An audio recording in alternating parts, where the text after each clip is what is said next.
So alongside, working on your mindset, which is looking at yourself, saying, who do I want to be? How do I want to live? What are my goals? What are my dreams? What are the gratitude? What am I grateful for? Things like eyesight and hearing, um, alongside things like mindfulness, doing your best to practice living every action of your life, whether it's drinking a tea mindfully, every spoonful, or walking mindfully, or breathing mindfully. Um, I also advise people, I mean, this is obvious, but you gotta take care of your physical self.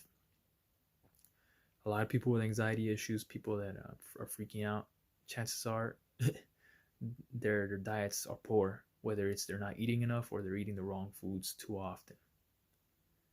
And I certainly was when I had my anxiety issue. I was not eating the best foods. I was eating a lot of fast food, and I didn't have a lot of veggies in my diet, and things like sugar and fat and all that bad stuff, all that good stuff, I should say. It'll literally, raise your heart rate. It's not good for you. That's conducive for fear and anxiety. So definitely, I'm not. I mean, like when it comes to healthy foods, my diet's better than ever. It still needs work, but a simple thing that I suggest is when you go to the grocery store, get bags of like frozen veggies. I get vegetable medley, like a few bags, and it has like broccoli and peas and whatever else frozen. And I suggest these because they don't go to waste quick. You can have them in the fridge, in the freezer, and you put them on a saucepan. You put them on a pan. You can cook them in 5 minutes. In 5 minutes, they're ready to eat. And those are your veggies. And literally just wolf them down. Don't worry about taste or anything because you need those. They're good. Even if you don't like the taste, they're good for you. You know, you should be putting good foods in you. And again, I stress this because it's common sense, but it's not common practice. You need to eat a good diet. You need to have a good diet. Be mindful of what you're eating, the kinds of foods you're eating. If you're doing alcohol, or if you're um, just drinking soda all the time or energy drinks, not good for you, man. Water, veggies, uh, healthy meats like chicken, or if you're on a you know vegetarian or vegan diet, get make sure you're getting your protein.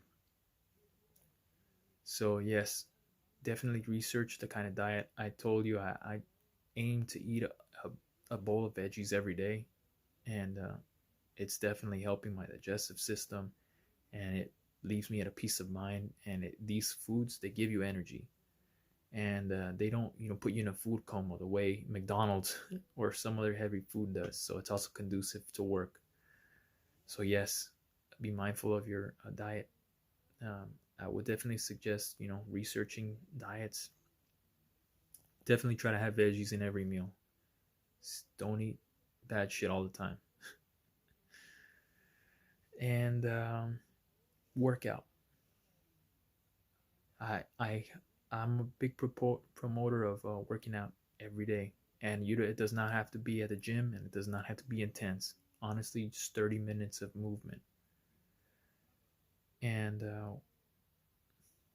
if you do a mindfulness walk for 30 minutes a day around your neighborhood in your city, that's great.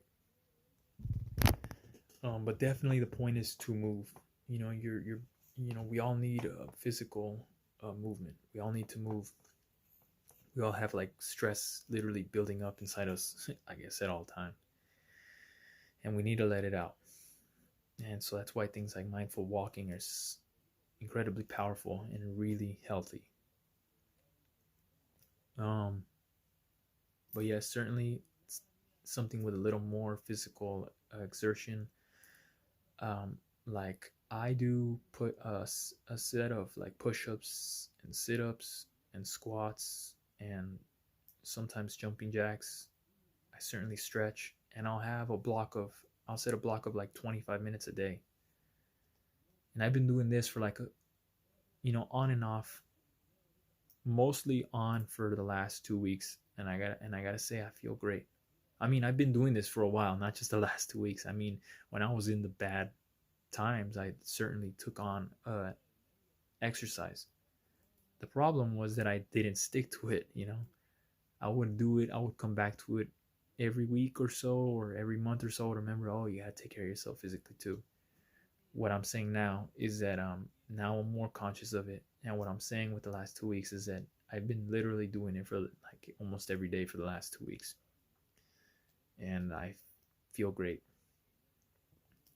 I sleep better, like I'm more tired when it's time to sleep. My body's more tired, and that's good. You don't want to be physically restless when you get on your bed. Um, and it's healthy for you.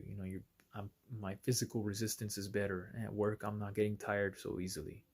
And I have a very physical job where I sweep and mop and brush and restock.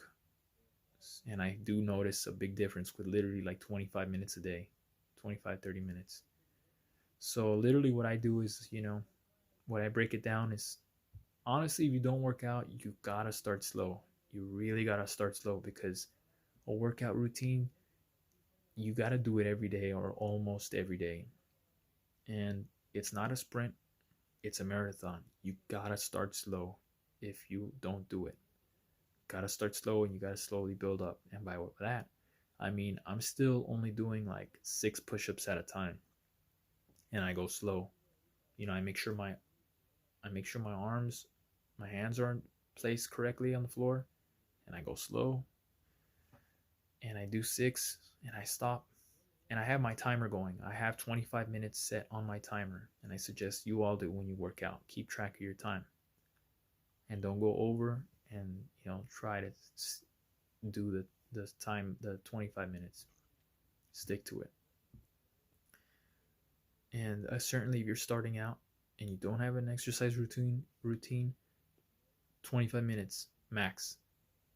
Don't do more. Don't do an hour. It's ridiculous, because you're not gonna want to do it the next day. You're not. When you're starting out, and if you're seasoned, great, but whatever. But I mean, honestly, 25 minutes a day is healthy, and that's good for anybody. Because the point of working out shouldn't be to have a chiseled body. That shit comes later. That's like way later. It's this. It's important to be physically healthy.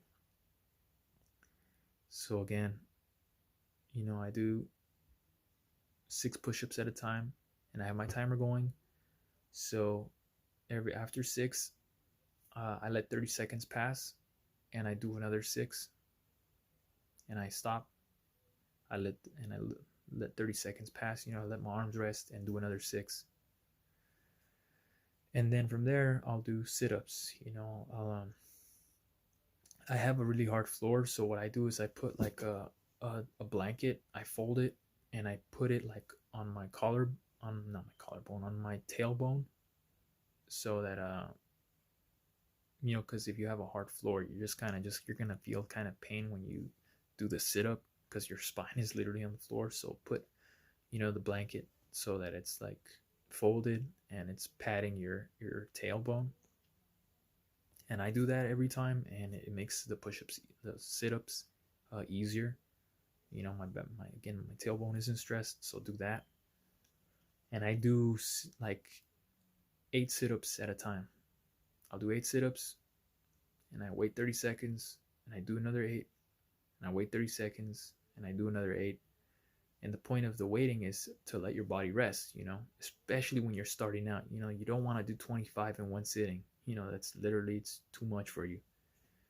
And I've been doing this for 2 weeks, and I still stick to this, because again, with working out, it's a marathon. You're going to want to do this. You want to see yourself doing this every day for the rest of your life. But you have to make it a habit, and you have got to start small so that you keep doing it.